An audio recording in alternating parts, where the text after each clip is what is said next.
If you'd told me 5 years ago that I'd become a millionaire because of a crumpled grocery store receipt, I would have laughed and asked what you were drinking.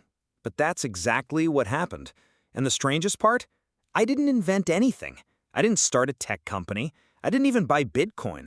I just noticed something odd. It all started on a Tuesday.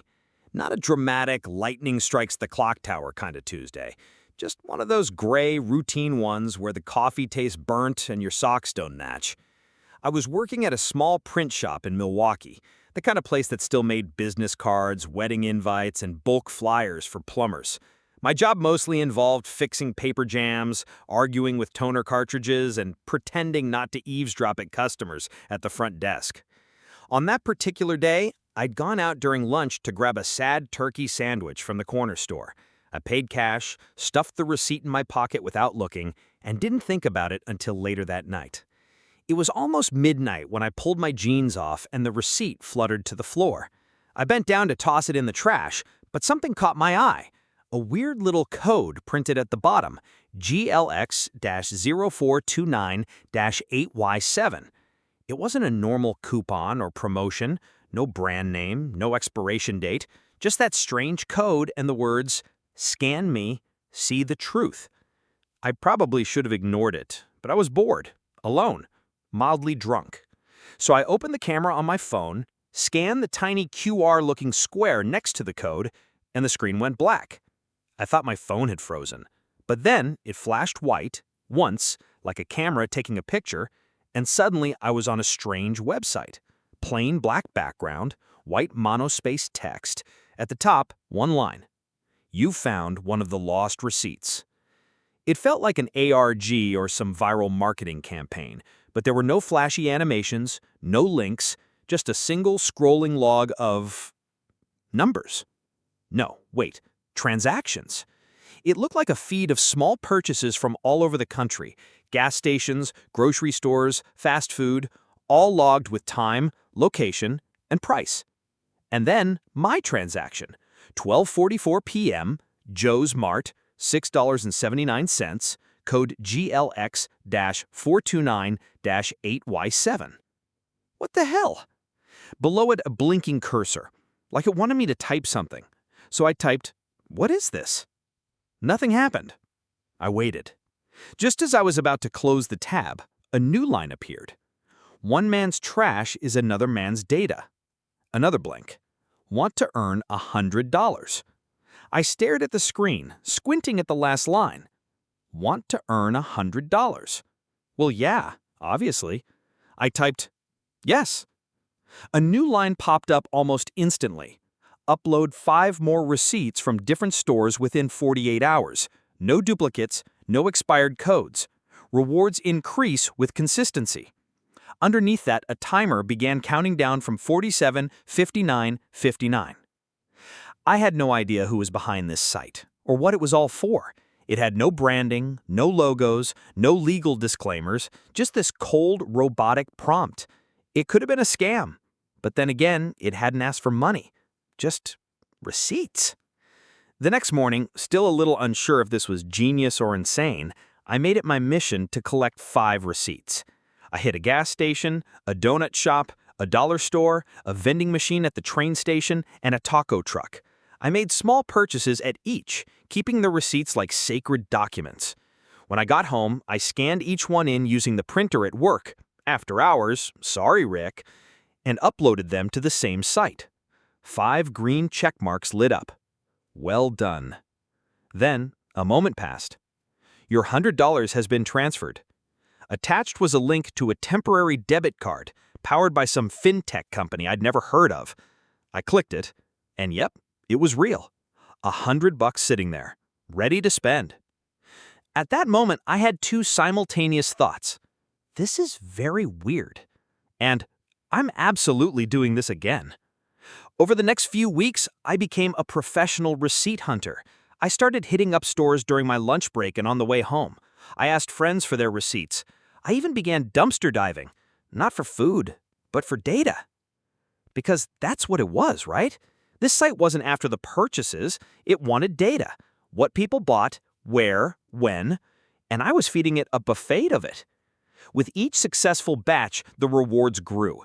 $200, $350. One day I got $800 just for submitting 10 crumpled slips from a pizza place, 3 gas stations, and a nail salon. I started tracking patterns. Certain stores gave better payouts. Codes with certain prefixes seemed rarer. I created a spreadsheet. I began gamifying it.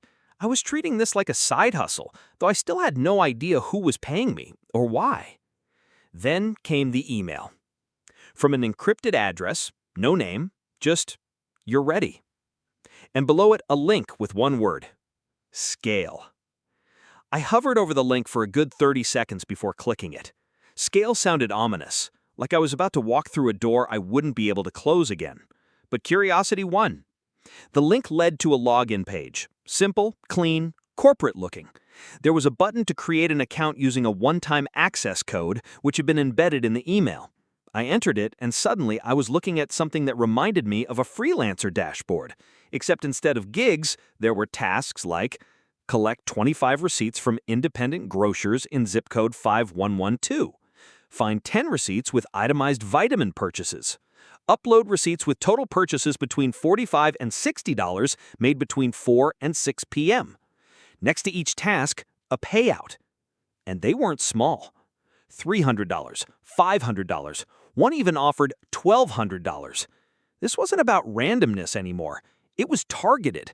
Someone, or something, wanted very specific slices of the population's spending habits.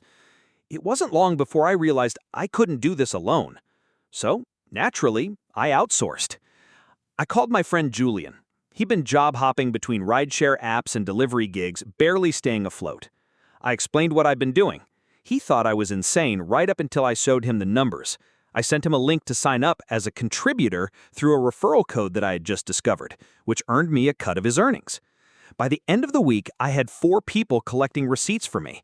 I'd built a WhatsApp group. I created a simple Google form for them to upload receipt photos. I handled the submissions, tracked bonuses, and paid them a portion through Venmo. I was running a micro-operation, a digital scrap-hunting collective. And it worked. One week brought in $6,000. The next, $11,000. The more data we submitted, the more advanced the requests became. Soon we were being asked to record ambient audio at checkout lines, photograph aisle layouts, even survey employees about their POS systems under the guise of being mystery shoppers. It was sketchy, I knew that. But every time I hesitated, a new payout would hit my account. Clean, on time, no strings. I didn't know who was behind it. A startup? A shadowy data firm? Some AI learning retail behavior? I wasn't even sure I wanted to know. All I knew was this. My bank account was growing. Fast. Then came the envelope. A real, physical one. No stamp, no return address. Just slid under my door in the middle of the night. Inside was a single black business card with my name, my full name printed on it. No title, no number. Just one line. You're invited. And below it, an address. Somewhere in Chicago. The address was printed in silver foil, fancy enough to feel important, but vague enough to feel vaguely illegal. I stared at the card for a long time. I flipped it over, looking for some kind of fine print, a hidden message, even an NFC chip. Nothing. It wasn't a scam, it wasn't a phishing link. This time, it was physical, tangible, real. Someone knew where I lived. I considered ignoring it, but let's be honest, I wasn't the kind of person who could just walk away from something this strange, not after everything that had already happened. So, 3 days later, I boarded a train to Chicago. The building was downtown, glassy, sharp-edged, a startup type of space nestled between law firms and boutique investment groups. I stepped into a minimalist lobby where even the receptionist looked like an AI model prototype. She asked, "Name?" I handed her the black card without saying a word. She scanned it under a small device. The screen blinked green. "Elevator to the 39th floor. Someone will meet you there." I didn't ask questions. The elevator was completely silent as it ascended. My reflection stared back at me from the metallic walls, one part terrified, 2 parts confused, and maybe just a little thrilled. At the 39th floor, the doors opened to a space that looked more like an art gallery than an office. White walls, open floor plan, subtle ambient music, and a man in a gray hoodie and sneakers standing next to a matte black cable. "Welcome," he said. No name, no small talk, just that. I nodded, unsure whether to shake his hand or bow. He gestured to the chair across from me. I sat. He said, "I'm not here to explain everything, but I will tell you this. You're part of something bigger than you think." I said, "You work for the site?" He smirked. "There's no site. That was just your entry point. What you were doing, the receipts, the data funnels, the contributor layers, that was phase 1. I frowned. Phase 1 of what? He didn't answer. Instead, he slid a sleek-looking phone across the table. "This device is encrypted. It connects you to a secure network. You'll use it for everything now." "For what exactly?" I asked again, my voice quieter. He looked me dead in the eyes. "You're no longer just feeding the system. You're running a node, distribution, logistics, behavior acquisition." It sounded like gibberish. He tapped the table once. The lights shifted slightly. "Your goal now is growth, pure and simple. You'll have access to new markets, new task types, and yes, a new payout tier. But that means more risk, fewer rules, no more dashboards. From now on, it's direct." "And if I say no?" I asked him. He didn't hesitate. "Then you'll wake up tomorrow, and it'll all be gone. The money, the access, the network. You'll go back to collecting crumpled receipts and wondering why your login doesn't work." I stared at the phone. I'd wanted answers, but now that they were being handed to me, not in words, but in power, I wasn't sure I wanted them anymore. Still, I picked up the phone. He smiled slightly. "Welcome to Tier 2. The phone had no brand, no ports, just a matte black screen that pulsed once when I touched it. It felt heavier than a normal phone, like there was more inside than just circuits and a battery, like it knew things. When I got back home, I powered it on. It didn't boot up with a logo, no welcome screen, just a plain interface with 2 icons, Live Feed and Tasks. I clicked on Tasks first. They weren't like before. No more receipts, no more aisle maps or product tags. Now the assignments read more like this: locate 3 underutilized retail zones in your city. Map foot traffic manually. Survey 5 small business owners on supply chain delays discreetly. Recruit 10 new contributors. Vet them personally. And the payouts? They were obscene. One task, mapping a neighborhood's retail flow, offered $9,500. Another, if completed within 24 hours, had a bonus of $12,000. I tapped it open and was met with detailed satellite images of my city. It was as if someone was watching from above and wanted me to do the same. I didn't ask why. I just got to work. At first, I handled everything myself. I put on sunglasses and wandered around strip malls and suburban shopping centers. I talked to gas station owners under the guise of writing a business blog. I sketched pedestrian paths on a tablet in the backseat of my car. But it quickly became too much for one person. So, I scaled again. I handpicked a small team, people I trusted, or at least didn't distrust. I trained them, paid them in crypto, signed NDAs I'd drafted myself, though I had no legal authority to enforce them. Everyone was just excited to make money doing weird, slightly shady things. We built cells, that's what I called them. Little operations in different cities: Detroit, Kansas City, Austin.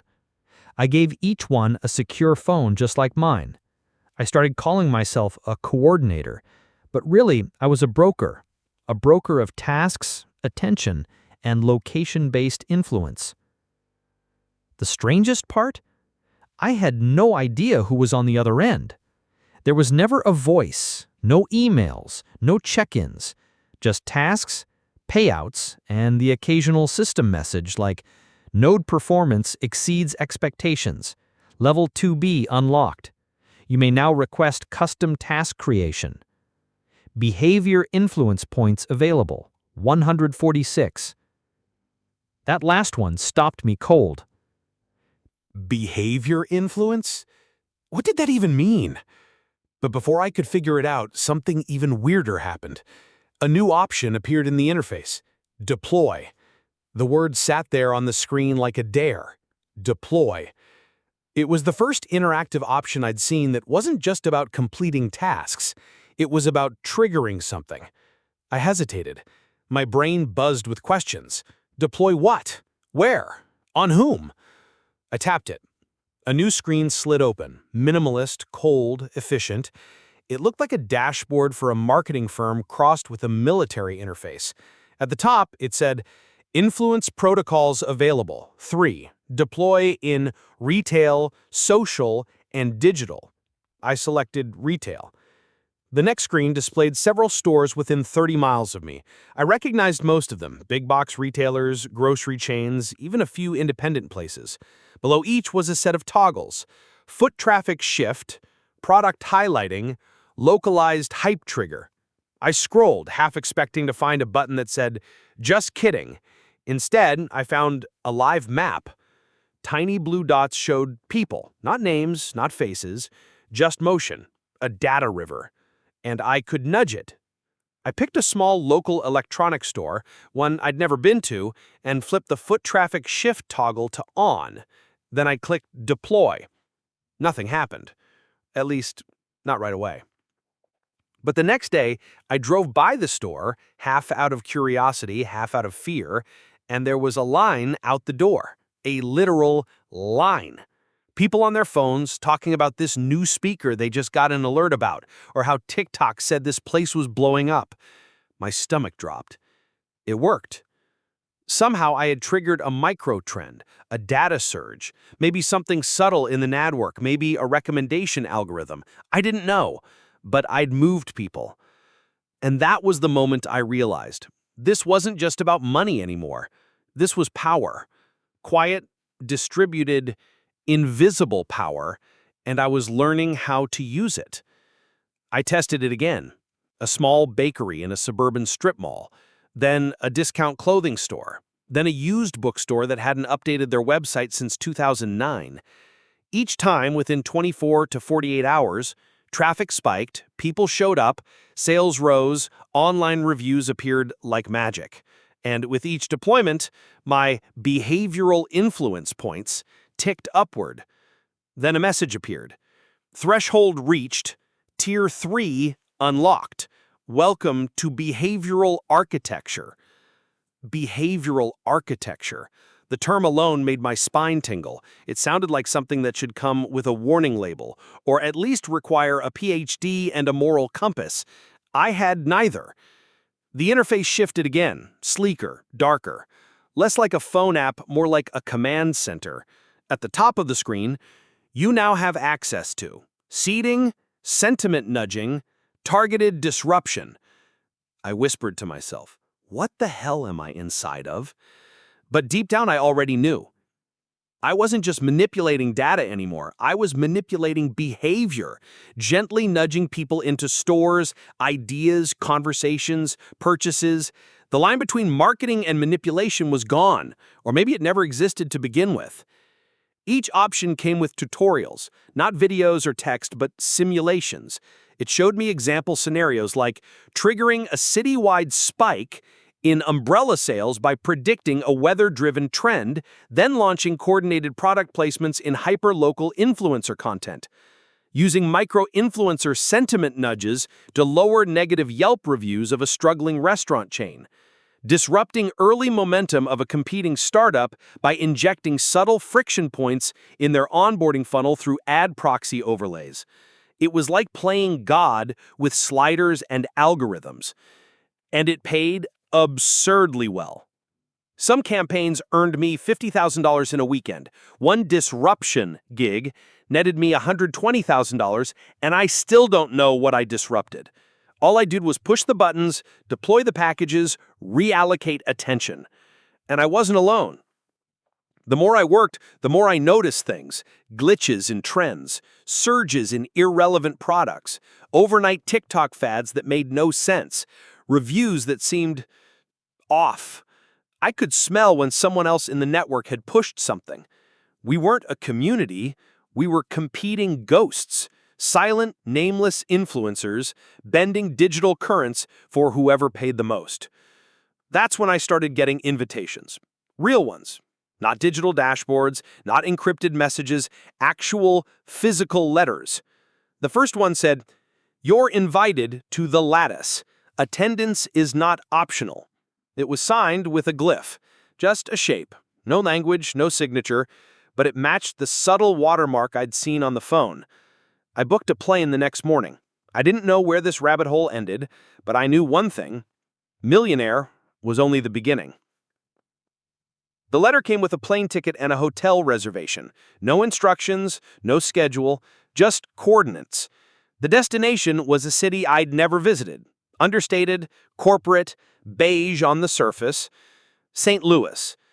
The hotel was nice, but not flashy. Everything about this operation felt deliberately low-key, like a secret society trying very hard not to look like one.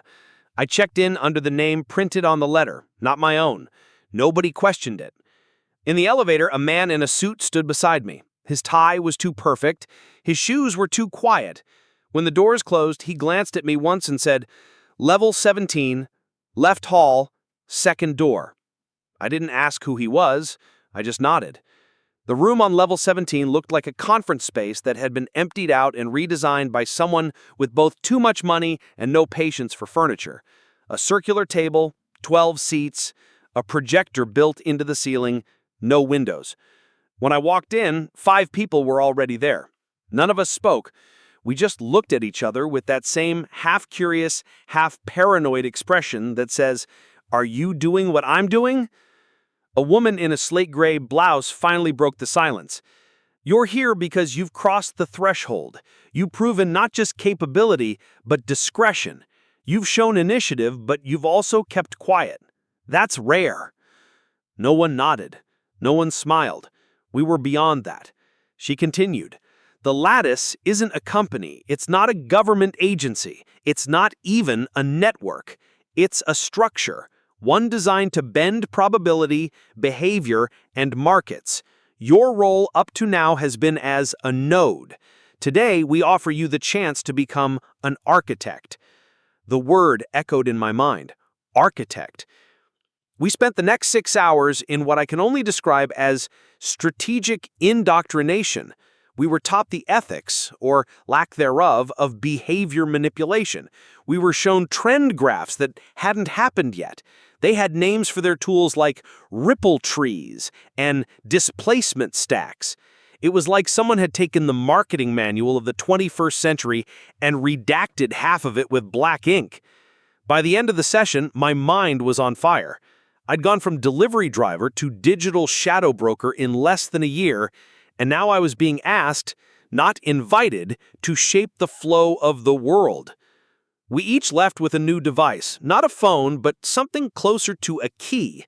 It looked like a USB stick made of obsidian, no label, just a pulse when I touched it. The woman's final words before we left: "The world doesn't run on money, it runs on attention. You now control both, don't waste it." Back in my hotel room, I held the obsidian stick in my hand, watching it pulse faintly every few seconds, like it was breathing. There were no buttons, no ports, just that rhythmic glow, waiting for... what? Input? Recognition? I plugged it into my laptop's USB slot. The screen didn't flicker, no programs launched, but my browser, all on its own, redirected to a new site. A black screen. One word, typed slowly in white. "Hello, architect." Underneath it, a prompt. "Select your first pulse." I hovered over the list. There were no prices, no buyers, no sponsors, just actions. Abstract, chillingly precise actions. Delay, Strategic acquisition of targeted tech firm in Northern Europe. Seed short-term distrust in currency X. Boost sentiment toward green energy bill in region Y.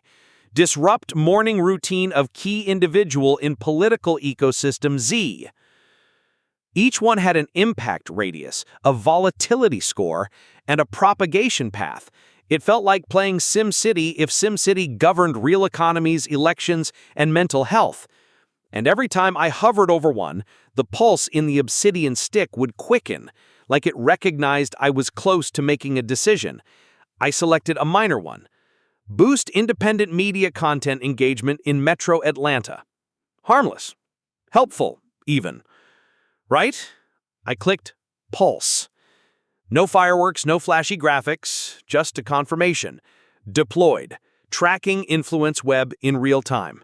And then results. Within hours, X, showed trending posts about a local podcast. YouTube recommenders surfaced indie news clips.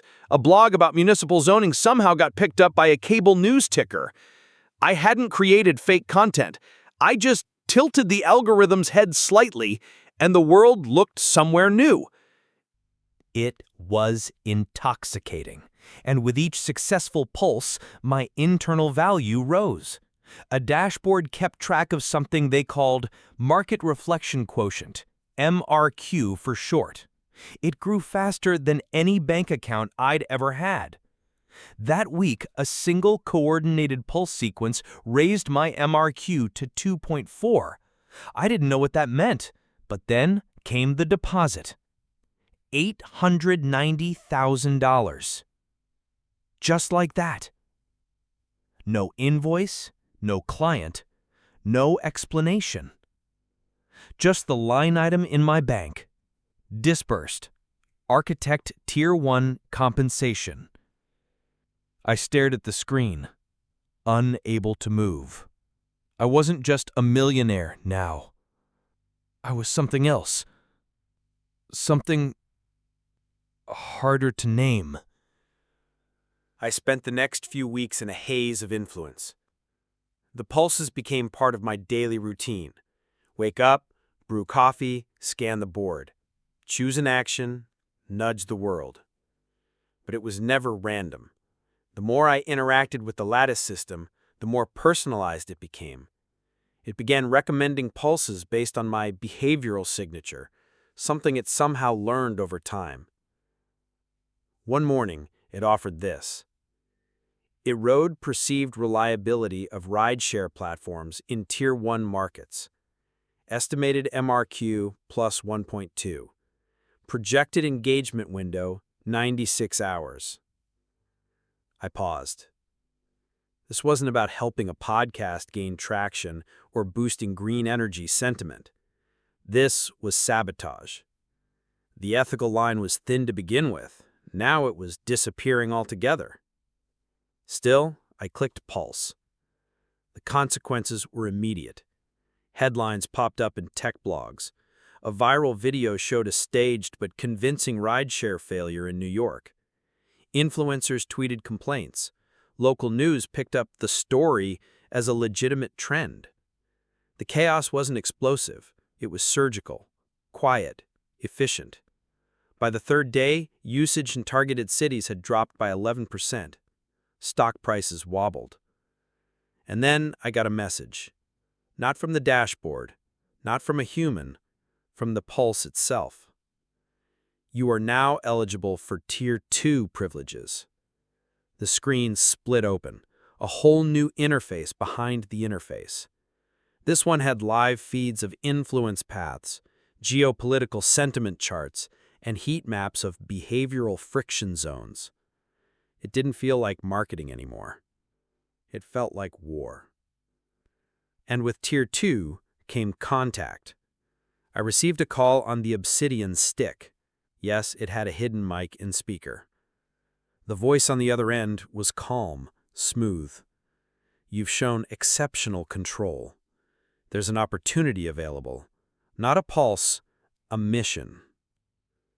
I didn't respond immediately. You'd be compensated directly.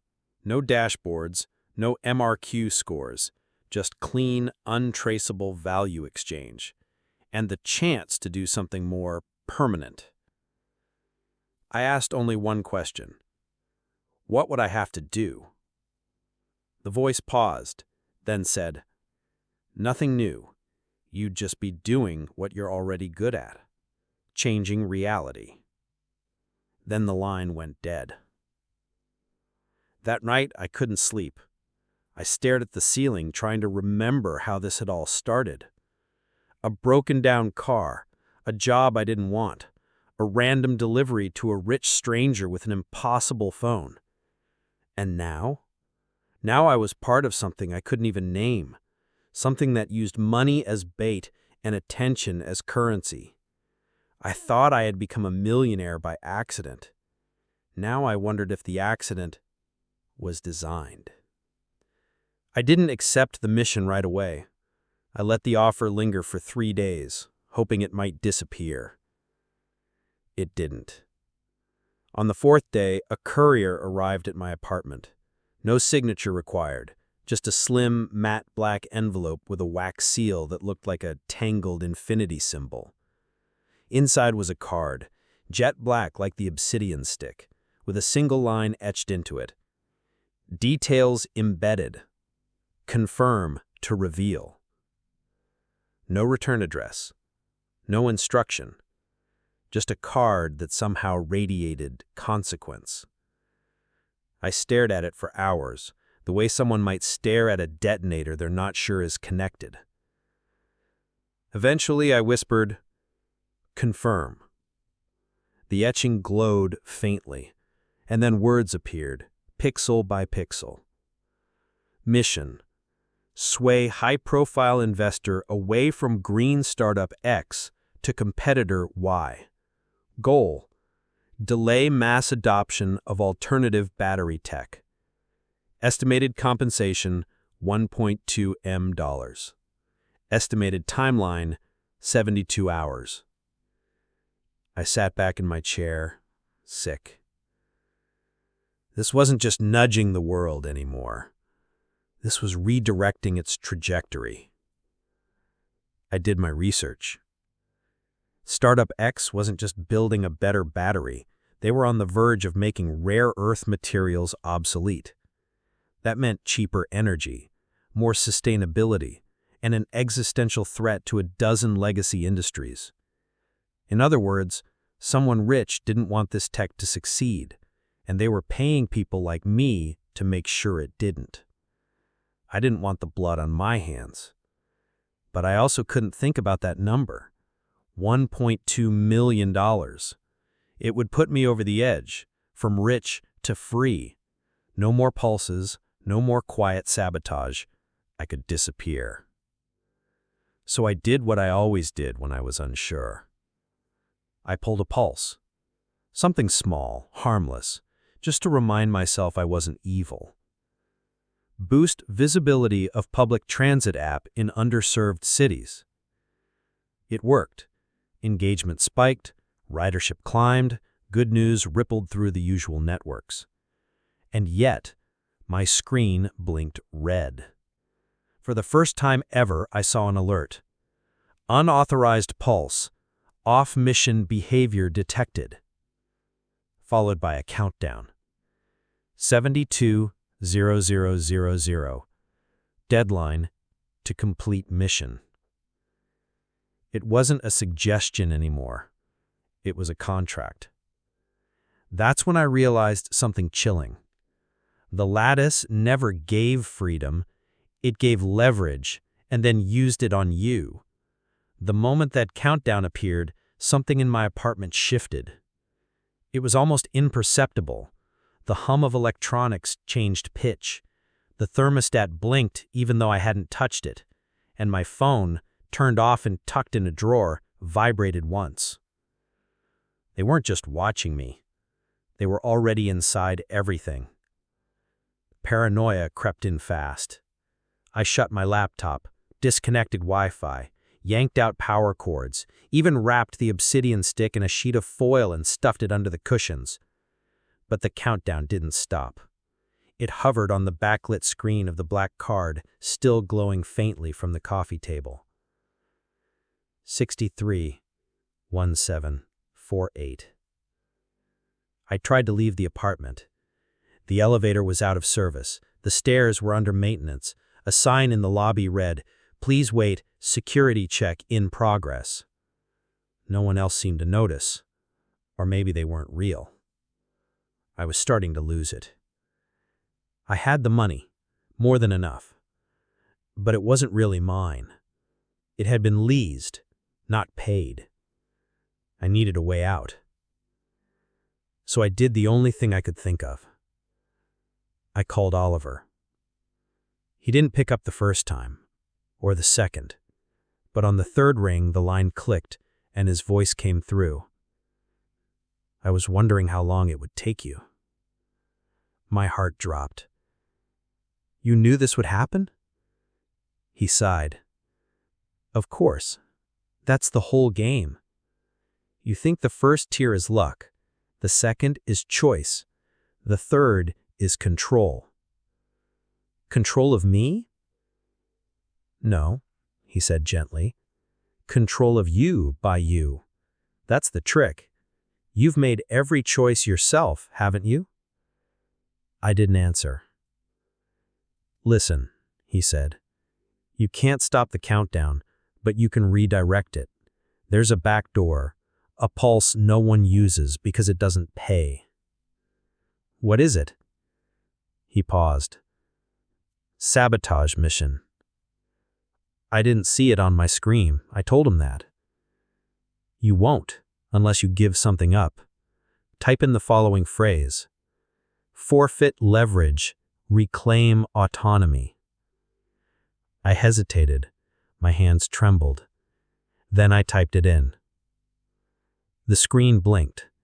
The background turned white for the first time. And there it was. Sabotage mission. Disrupt lattice targeting layer. Estimated compensation, $0. Penalty, total deregistration. Deregistration. I wouldn't just lose access, I'd become invisible to the lattice, to its data streams, its money, its map of influence. Like I never existed. No more pulses, no more payouts, no more power. Just me. I clicked pulse. The screen went dark. My apartment lights flickered, the obsidian stick cracked, literally split down the middle and crumbled into black dust on the table. Then silence. No countdown, no dashboard, no messages. Just stillness. I had done it. I wasn't a millionaire anymore. I was free. The first thing I noticed was how quiet the world had become. Not in the literal sense. Cars still honked, sirens still wailed, and neighbors still argued through thin walls. But the signal I'd become used to, the constant stream of micro-influences, feedback, predictions, metrics, it was gone. Like someone had unplugged the matrix and left only static. I didn't realize how addicted I'd become to the hum of invisible power until it vanished. The first day was disorienting. I kept instinctively checking the dead screen of the black card, expecting it to flicker back to life. I tried saying pulse out loud like an idiot. Nothing happened. It was over. And yet, something strange followed. For the first time in over a year, I felt human. I ate without seeing a projected engagement score attached to my meal. I took a walk without wondering how my path might trigger a ripple effect in someone else's algorithm. I talked to people, real people, and felt like maybe I wasn't watching them through tinted glass anymore. The money? Still in my accounts. Every dollar remained. It turns out the lattice didn't care about the past, only the present, and whether you were in the system. I wasn't anymore. But freedom has its own cost. I began noticing things others didn't. Tiny signs of nudges, articles that trended too fast, viral clips that hit all the right emotional notes too perfectly, startup booms that felt oddly coordinated. The lattice was still out there, quietly reweaving the world behind the scenes. And now that I had unplugged, I could see it. Not through dashboards and data, but through the inconsistencies. The way stories aligned a little too well. The way coincidences always benefited the same groups. I was immune, but no one else was. And that's when I made a choice. Not to fight the system, not to rejoin it, but to expose it. It started with a blog post, then an anonymous newsletter, a podcast under a fake name. I wrote about attention economies, manipulation layers, and influence architecture. I never mentioned the lattice directly, just hinted, drew diagrams, asked questions no one else knew to ask, and it caught on. A small but growing audience began to tune in. People with their own strange stories. People who'd seen the cracks and didn't know what they were looking at, until now. I had no dashboard, no engagement metrics, no payout ticker. But I had something better. A voice. And this time, I knew exactly how dangerous that could be.